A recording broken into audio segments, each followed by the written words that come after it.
हादसे में railway board की तरफ से बड़ी जानकारी सामने आई है। बोर्ड का कहना है कि बालासोर में केवल एक ट्रेन कोरोमंडल एक्सप्रेस ही पटरी से उतरी। इसके बाद वो दूसरे ट्रैक पर खड़ी मालगाड़ी से जा टकराई। रेलवे बोर्ड में ऑपरेशन एंड बिजनेस डेवलपमेंट की मेंबर जया वर्मा सिन्हा ने प्रेस कॉन्फ्रेंस में ये जानकारी दी। उन्होंने बताया कि एक्सीडेंट केवल कोरोमंडल एक्सप्रेस के साथ हुआ, जिससे दूसरी ट्रेनों को भी नुकसान हुआ। रेलवे बोर्ड मेंबर के मुताबिक कोरोमंडल एक्सप्रेस अपनी निर्धारित रफ्तार से चल रही थी, जिसके बाद ये पटरी से उतरी और डाउन लाइन पर आ गई थी।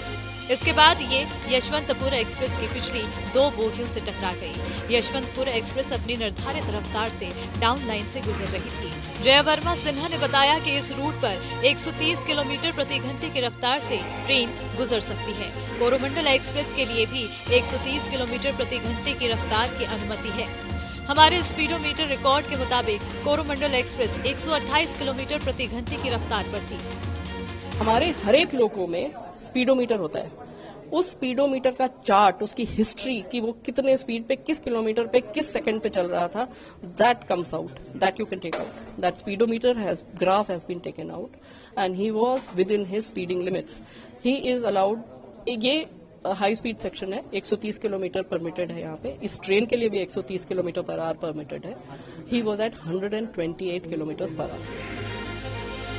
दुर्घटना के कारणों में ड्राइवर द्वारा सिग्नल तोड़ना या सिग्नल में किसी प्रकार की गड़बड़ी के सवाल पर railway board member Jaya Verma Sinha ने बताया कि कोरोमंडल एक्सप्रेस ट्रेन के ड्राइवर ने कोई सिग्नल नहीं तोड़ा है। हमें ड्राइवर ने बताया है कि उन्हें ग्रीन सिग्नल मिला था और यह हमारे रिकॉर्ड डेटा से भी पता चलता है कि सिग्नल ग्रीन था। साहब से जो बात हुई उसमें उन्होंने बताया कि उनको ग्रीन सिग्नल मिला था। तो एक ये चीज जो बीच बीच में लोग कहते हैं कि सिग्नल लाल था, उसके बावजूद वो चले गए, वो सो गए थे, ये वो। तो लेट मी क्लैरिफाई, हमारा स्टाफ जो है वो लिटरली अपनी जान को हथेली पे रख के सारे पैसेंजर्स की जान को साथ में लेके जाता है अपनी जिम्मेदारी के साथ। उसने लाल पे सिग्नल नहीं पास किया, ना उसने ओवर स्पीडिंग की। उन्होंने बताया, इससे पहले उनको बहुत चोट लगी है, पर उन्होंने साफ बताया कि सिग्नल ग्रीन था। और ये कि सिग्नल ग्रीन था, ये हमारा जो डेटा का रिकॉर्ड है, जो कि एकदम फाइनल रिकॉर्ड रहता है, एंड अगेन वो सील्ड रिकॉर्ड है, क्योंकि वो भी एक पार्ट है इंक्वायरी का।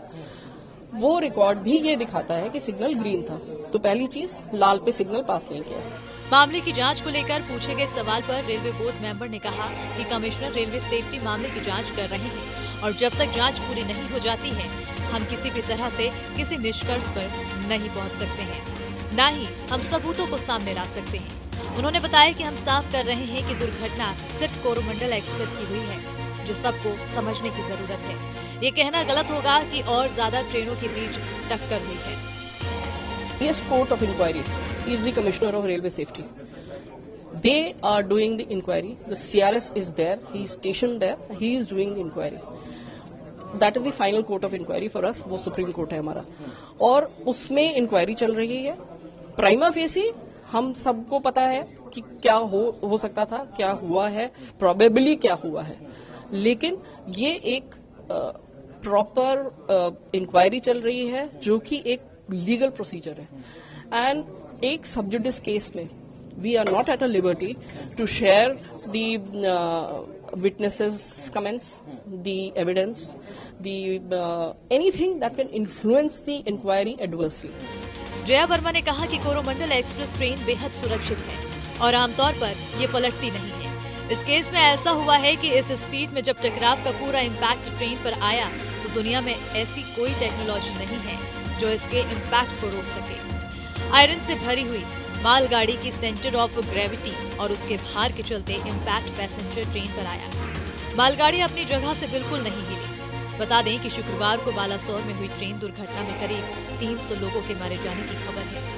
वहीं घायलों की संख्या 1000 के पार है।